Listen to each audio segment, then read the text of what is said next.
Assalamu alaikum and hello to everyone. Welcome to the Solutions Cast series by UNDP Experimentation-AccLab Pakistan. Today we're going to deep dive into understanding the systems design and systems thinking as a concept.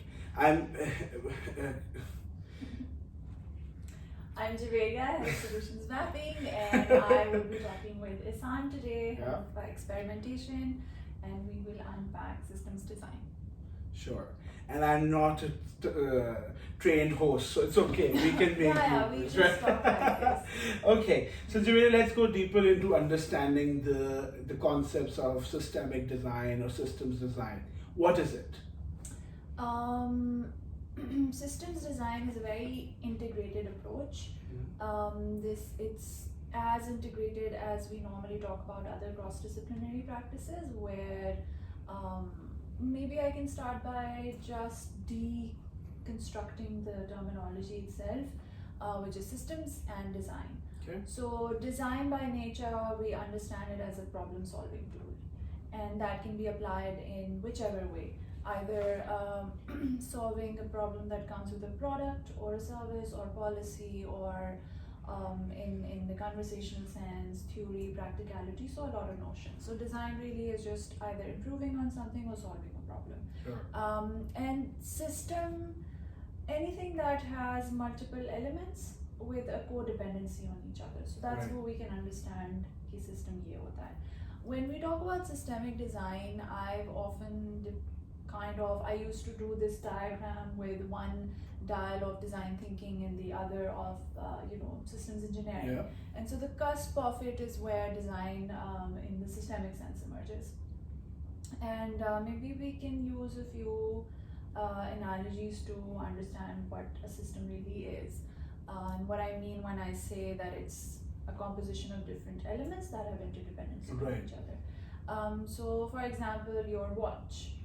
If you open your watch, it will have multiple dials, Right. it will have a lot of components. Some are moving in sync, some are completely in reverse of each other, and what they do is they contribute in creating, each has its own specific part, Right. and they contribute in telling us what the time is. The needles move, and that's the time telling apparatus in itself. Right. And when one of its elements stops working or ends up being a little slow, it has an impact on the entire time-telling mechanism. The needle may be perfectly fine in itself, but if the dial underneath is not operating as it's supposed to, it will not function. Right. So that's the codependency I'm talking about. Now, if we take it to a slightly more sophisticated approach and start talking about, say for example, hosting a brunch. You have to take care of the guests. Are you communicating with them? Are they all invited? Then you need to make sure that the number of guests you invite, actually you have created a seating space for the same number of people. Within that, if one or two guests have some kind of a specific requirement, either because of a different ability or any other preference, you will have to simultaneously be mindful of that. At the same time, food has to be prepared, procured, cooked, set, everything. So there are again a lot of different elements, a lot of different stakeholders. If the person you're getting meat from doesn't provide you at the right time or the right quality, that has an impact on everything else. And then we use the same kind of understanding when we deconstruct a social problem. Yeah. So in a nutshell, when you are looking at things holistically in totality, with the number of factors and number of stakeholders involved, and you want to solve that problem by an understanding of all of those factors, that's what a system design is. Sure. Usually we hear words like when someone's defining a system, like complex, complicated, simple system. So maybe in this world of complexity, let's say designing a brunch might be a simple system problem, right? But when we use in development space, largely we use the word complex very casually. We say complex problem, complex system. Do you have a take on how you define complex, or in the systems world, what is complexity? So complexity is when you increase, a complex system is where either the number of elements are increased or or their dependency is increased, or there are multiple layers to it, right? So anytime that we talk about social problems, this social problem will have a layer of infrastructure to it. That in itself is a system. Yeah. You know, if you look at infrastructure in isolation, that in itself is a system with very, very, very many layers of policy, of behavior, of infrastructure, of environment. And then when all of those layer on each other, then that's something that's really complex, where you often cannot put a pin on what is actually the thing that you move in order to resolve it. Like, as you were saying, that one characteristic of a system is its individual elements and their dependence. I also see the speed at which they are changing, right?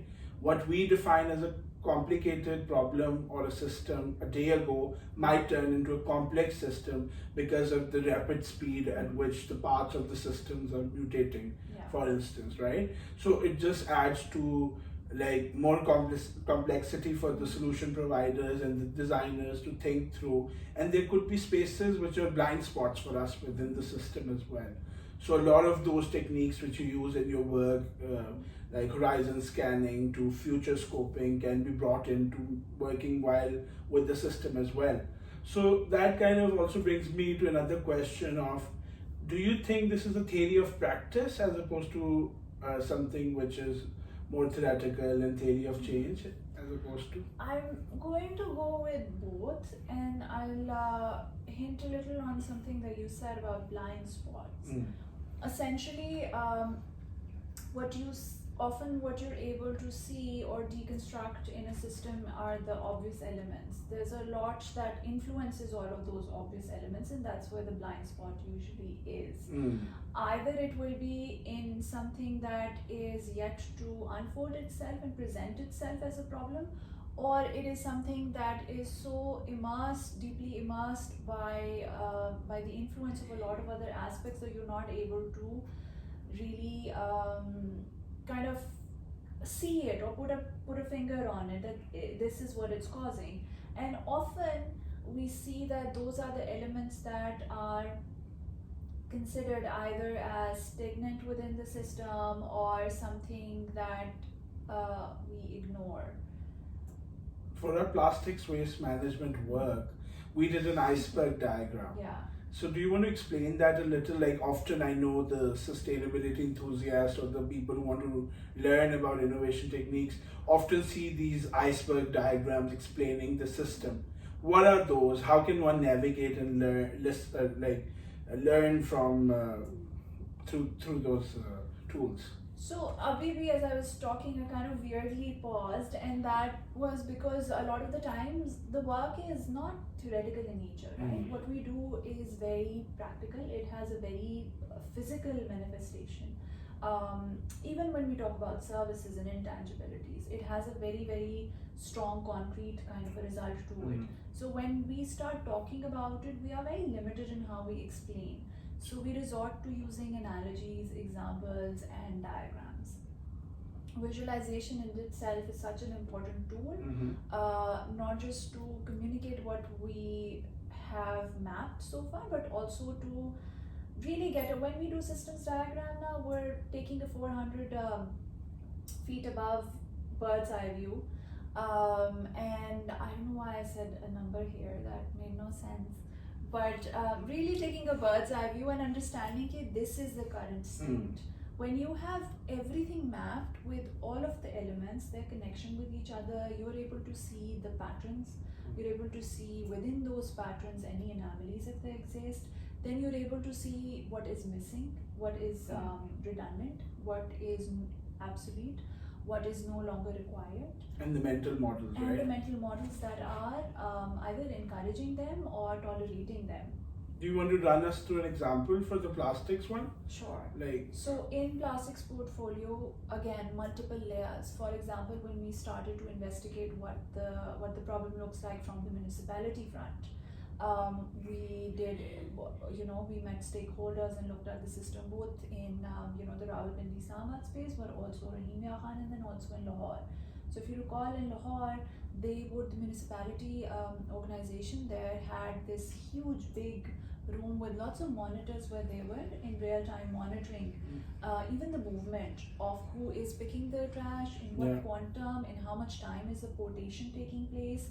And then when you start looking at what the existing picture is, you're able to see and ask questions. For example, person A is picking this quantity of waste on 2 p.m. on a Wednesday, and this is the time it's taking them. But then when person B is following exactly the same, this is the additional time that they're taking. So then you run comparative analysis. Then through that analysis, you're able to extract some synthesis-based insights. Then you have hypotheses. Then you test those. So in a sense, in our plastic portfolio also, every component that we investigated presented itself as a very, very core component within the system, and as something that we could test and bring back the learning to say that maybe we can maneuver it differently. Sure. Even if especially remember when we started our work, a blanket ban on single-use plastic, especially shopping bags, polythene bags, was announced by the government in larger parts of the country, major cities. So that was an event which we saw. But when we started digging it further, the issue with plastics bags, more than let's say the consumer behavior, is the quality of the plastics bag, right? If you go systemically into the issue, it was that the let's say I don't know the technical term for it, the weight of the plastics bag, the milligrams were so lower, which are not acceptable into the recycling world, right? Or doesn't have the recyclability potential. Hence, they had to kind of think through, okay, what are the alternative materials going to be available? But then when we saw that, we went into looking at, okay, people working in shops or domains where liquid is a product which they sell, that's another challenge. What kind of alternative product they'll use? When we did a life cycle analysis of the alternative products, they turned out to be even far worse because of cloth being used and the unsustainable practices happening in those industries as well. So the systems problem kind of goes bigger and bigger and bigger until or unless you underpin onto what is really happening here. And another mental model which we looked at was that it is no more a nuisance to me if it's out of sight, out of mind kind of concept, right? If it's not outside my house, it's no more my problem. But if it's, you can see a let's say pile of big heap of plastics lying, let's say 2 kilometers from your house as well, and if it starts showing post your wall's length, you will then be like, it's a problem, right? So that's a general way our society reacts to such problems, and this is also a challenge for us, for people like us who are working on developing a systemic solution where both behavior but yet infrastructure wise will also, in the forthcoming episodes, we will kind of apprise with you guys of how we are using all these identified systemic problems and creating systemic shocks within all of this, let's say, domain, to help at least transfer or translate this into some form of action. Coming back to, let's say, the systemic design as a concept, what value and scope do you see of this concept in the development space of the work we do? So a lot of value. Maybe I can refer to what you were just saying, and also a previous reference to the iceberg diagram, right? Because like you also hinted on our ethnographic inquiry work, which was to just see how people are responding and reacting to the plastic ban. A lot of the findings came that were sure coming from the behavioral element, but were very, very directly related to infrastructure or the lack of participatory policy. Right. So that's essentially where those blind spots also in the system come, that when you look at the iceberg, you're only able to see the tip, which is the obvious. But as you go much deeper, you're able to see trends, patterns, and the history that is contributing to it. So in the same sense, if we start talking about any value or scope that it has. So the first value is that it lets you understand the problem, because understanding half the problem is understanding the problem in itself is half the solution, right? Yeah. If you know where the pain point is, you can then strategize and test to translate that pain point into something that is a very, very resolved and a solution to the problem. So, and the scope in the development work is huge. Like often we hear capacity building, training programs So are an only solution. But then maybe that's not, because if it's not working in that particular setting for, let's say, a decade now, and you've been pouring in money and resources for just trainings and capacity building programs, maybe the systemic problem was something larger than that. Nobody kind of at least put resources towards unpacking that that part of the system. Maybe it was, for example, I'm just cooking it up a little, but I'm just saying, for instance, in one part of the country where women, we often think training program is what will help them get into the economic livelihood domain or empowerment, but maybe it was more of a empathy driven or maybe it was more about values driven activity which was to be done with them, giving them that resilience and that behavior shift as opposed to just economic empowerment. I'm just loud thinking here, but maybe we just see one part of the system or one side of the coin without unpacking the other components. Hence, there's a lot of criticism on the development sector, especially bigger organizations who pour in money, is that they have set defined solutions and set defined objectives and suggested interventions that this is how the systems was going to get fixed, without really going deeper into understanding the system. So, I mean, I don't disagree with a lot of these things. I don't disagree with trainings, and I don't disagree with any kind of initiatives that are taking place. Where I find the problem to be is that those are done as standalone, projects. That, for example, if you have identified that the social problem is lack of representation of women or both genders equally in a certain area, and then your solution is that you come up with training programs. As a solution, I don't think that that's a bad solution, but is it sustainable enough? Is it systemic? So I feel that multiple, jabs at the problem need to be taken place simultaneously, and that they need to build into each other. So often the simplest thing to do in our approach is to ask two things at every step: what if and what now? So what if this happens, and when this happens, what now? Is it leading to something? So for example, you've trained women with the hope that that will empower women, give them a voice. They will also come at the same level of representation as the other gender. But at the same time, there are a lot of other systemic problems. For example, women can be as trained as possible, but do you have employability? Do you have a cultural understanding by the family dynamics or by the men to let that empowerment happen? There are so many well-educated, well-empowered in that sense, women who then are restricted to perform their work and take part in the larger society towards the economic space, and so training by itself wouldn't work.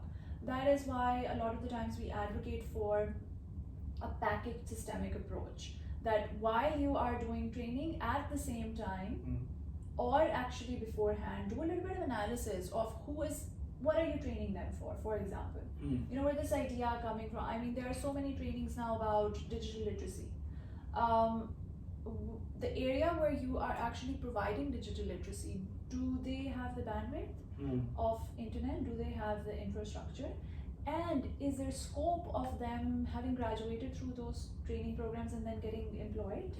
When they get employed, is there an understanding from the employers that there might be some cultural barriers here and larger society? So everything kind of feeds into the other layer. And looking at single perspective often blinds us. And we have this a lot happening. I mean, this can easily be explained with an example that I throw out a lot. Is if you see a leakage somewhere and you just go and you put a scotch tape on it, It's never going to actually solve the problem, it's just a very quick fix, and B, you doing that might have actually clogged something at the back. So later, when the the problem re-emerges, it's going to be far worse. So what you actually needed to do was follow the trail of the leakage and go and then. Which recently with this pandemic, One Health as an issue, for instance, the antimicrobial resistance is something which scientists and health practitioners have been talking about for quite a while now, and One Health as a concept where zoonotic diseases, the health diseases, human diseases, as well as the ecology, the environment has a nexus together, was never brought to the front burner because people always thought, okay, that's an issue of the future. But now it has hit home, and with now the development sector as well as the health agencies thinking of how can we push funding or resources towards such domains which are the problems of the future, yet they're already here, right? Because it was systemically mentioned, like when you do the systems mapping, it always popped up that zoonotic diseases as an issue, but never saw the light of the day in terms of this bigger funding mandate. But now all of a sudden with the pandemic, it's a realization that we need to put money towards it. Like, I just want to pick your brain as a practitioner, like you are a systems design practitioner. For someone listening to us, let's say they have a problem at hand. Sorry, we've been using plastics as a problem, but that's because we want to keep consistent with one topic so that you can then follow the pattern of what activities we've been doing in that portfolio. For instance, your work on plastics in Rahimia Khan was a systemic design workshop by title. Okay? As a practitioner, I'm asking you this question. Someone who's listening you and wants to, let's say, do an abridged version of that systemic design workshop. A, how did you design it? What were the elements of your workshop? And what was the outcome of your workshop? If it was titled as a systems design workshop for plastics waste management in Rahimia Khan. So one thing I should just say for my own self is I don't like workshops at all, and I don't believe in giving workshops as a solution. And the reason why I say it is that I've done so many of those that, for example, our organization needs innovation transformation. Can you come and do a design thinking workshop? No workshop is ever going to bring any kind of transformation, big or small.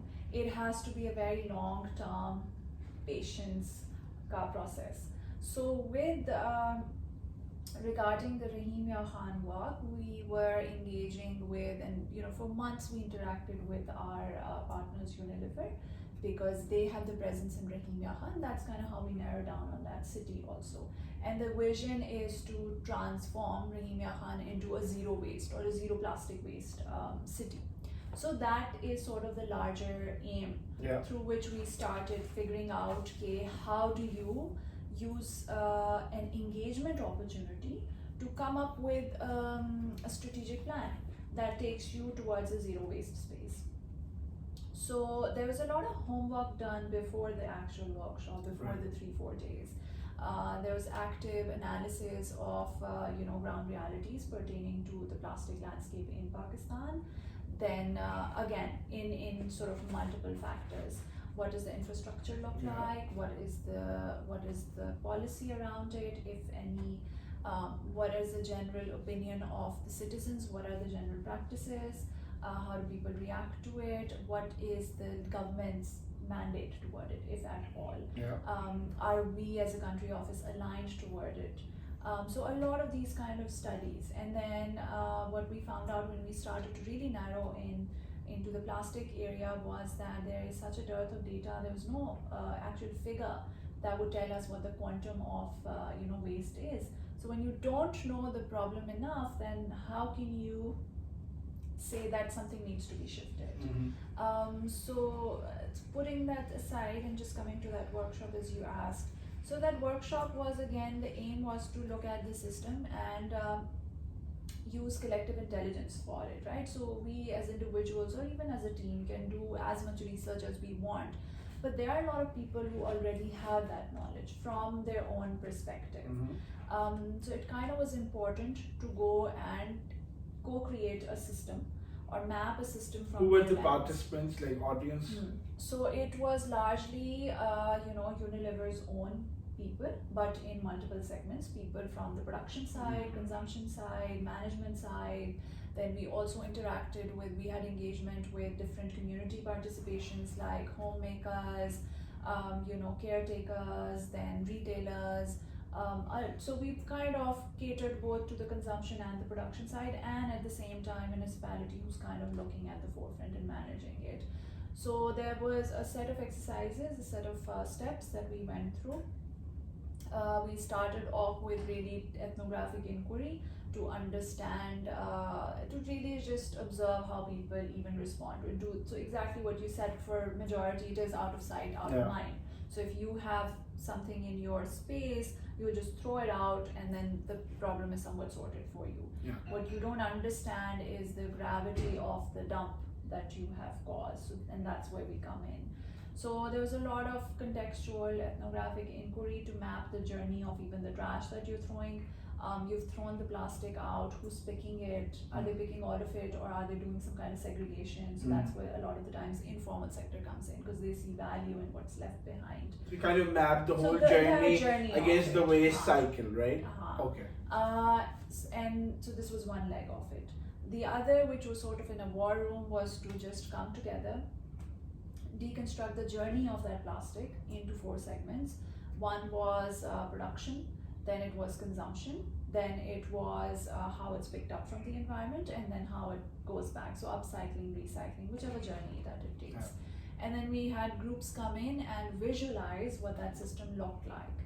So really a lot of diagrams to map out what the current state is, and we can link some of those as well for you to get a visual sense of it.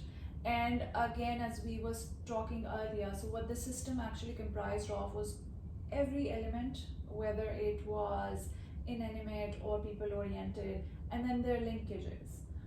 What that helped in was identifying where the plastic was leaking in the system, and what and who was causing it. So what and who means, was there a loophole in the infrastructure system, and who would be, was it practices coming from the consumer side or the production side? And then once we had all of those 4 laid out, we brought it all together to see what it's missing.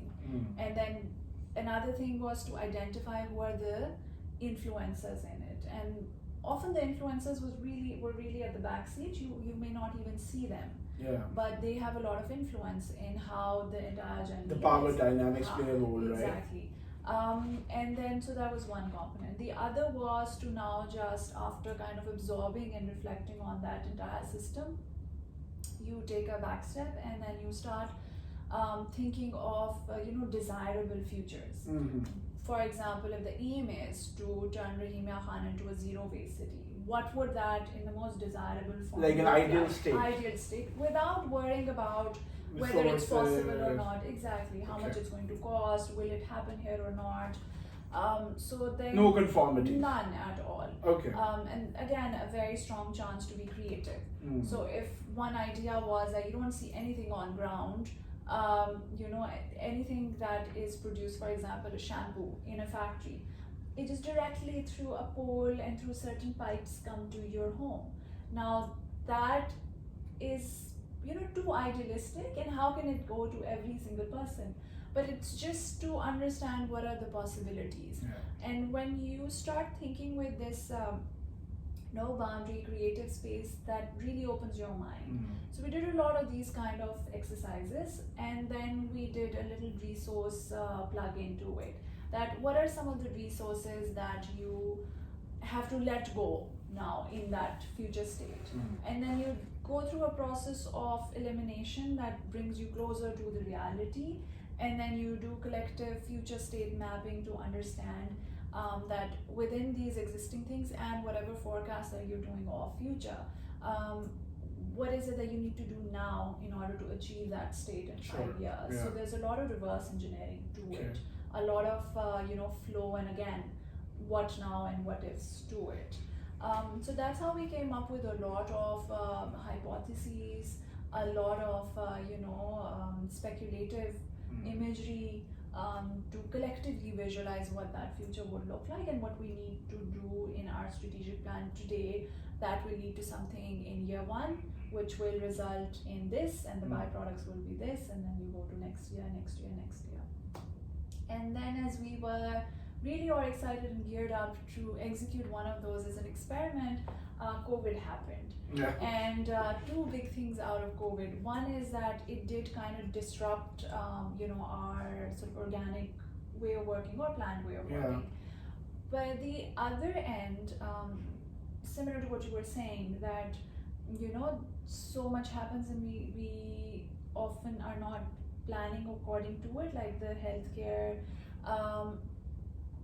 When COVID hit, it basically, you weren't prepared and it didn't give you time to be, there was no readiness time.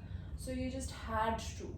And I think that push was very good for innovators, because suddenly it was a space where none of your previous planning documents were helping, or your year-end goals were gonna met. You had to completely, or a blank canvas, and you had to completely reshift the way that you were operating and working. So for us, that was a very good launch pad to come in and work. So I'm sorry I segued, but this was the second component of the workshop. Third was a lot of consultation sessions, and then stress testing them with that. Because from our ethnographic inquiry work previously, we had identified personas, and then that actually was an important part of the workshop, where we placed those personas in the system as to how this system was either benefiting them or they were benefiting the system. Again, the influence marker. And then place the same people in the future to see that is the future state actually going to improve something for these people. So these were overall some of the components. Alongside with all this, let's say, indoor activity, we also went out into the field, talked to the people in the market, the women, the young children, map the journeys, and try to bring that all information back into the room so that we can create those synergies and leverage upon those interlinkages. One last question, just trying to understand that if this is such a crucial and important exercise and we see absolute value of it, why is it so restricted to certain domains and not, like, why isn't widespread? Why isn't this tool being used so commonly at even our office, or let's say other offices? Multiple reasons as far as I understand. Top of the list being lack of understanding of the approach in itself. And A is lack, B is incorrect understanding. So this association of certain tools and frameworks with a certain domain. I mean, we talked about it in one of the previous episodes also, that innovation is linked with the cool kids persona, which is not true actually. So similarly, all of these approaches, we'll talk about experimentation portfolio, we'll talk about design thinking, so this is systemic design. All of these are very, from a third person's understanding, they're just looked at as part and parcel of one or two, either individuals or organizations or at maximum domains. I also have one reason, if you may allow. I believe these things in the beginning create more chaos than that streamlined thinking. So people get scared. For instance, we were just doing a systems diagram for our plastics experiments, and if it's someone who is a little nervous or is not too comfortable with these tools, in the very early days they can get like, oh no, this has just swelled up the problem to become more complex for me. Like what they were able to just see at the surface, now you tell them, okay, it was just not this problem, there are 100 others as well. Now let's come together and resolve it. Maybe they don't, or they do not wish to, or they're scared to move past that funnel, that okay, now we're going to help you bring it back.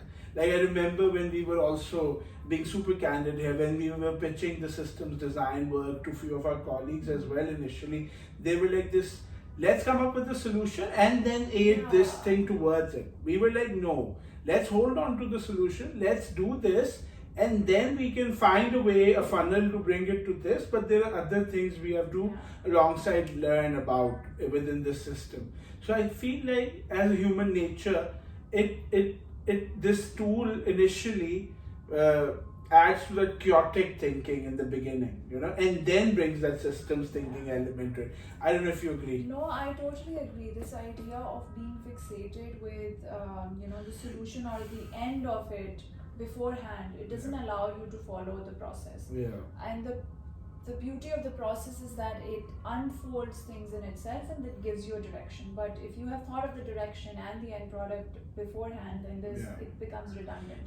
Yeah. And the other thing is that it's like opening a can of worms, and then the worms are all over, and you have to pick each and kind of figure it out. So that process not just is scary because of lack of familiarity, but also because often the understanding is that it's going to take so much more time, it's going to take so much more resources, and it will kind of push us back from our deadlines. And exactly, journal, psychology rule, anything that we are not familiar with, there's a lot of resistance. There's resistance to change, there's a lot of comfort in status quo, whether that is of current affairs or the way that we operate. So it really, it's like fixing a nose. It breaks it before it fixes it. So you have to have that openness. But I also want to emphasize that there are so many practitioners who have filtered out and tweaked out certain frameworks for exactly the same purpose, that multidisciplinary and cross-sectoral approaches need to be catered when you are pitching for something like this. You don't want to advocate something that is so out of line with their work. Right. So it's a very integrated approach. It will ensure that all the stakeholders, including your colleagues, are a core component of it. Sure. It will follow the traditional route as well. So it is this like very in between, leading from behind kind of a tool. So it may be disruptive in nature, but the process is very empathetic across board. Sure. Thank you so much, Javeria. I hope our listeners did try to understand, or we instilled some form of seeds into their brain to further explore systems design as an approach and tool. Thank you so much for listening, and we'll be back with another episode of Solutions Cast. Thank you. Thank you.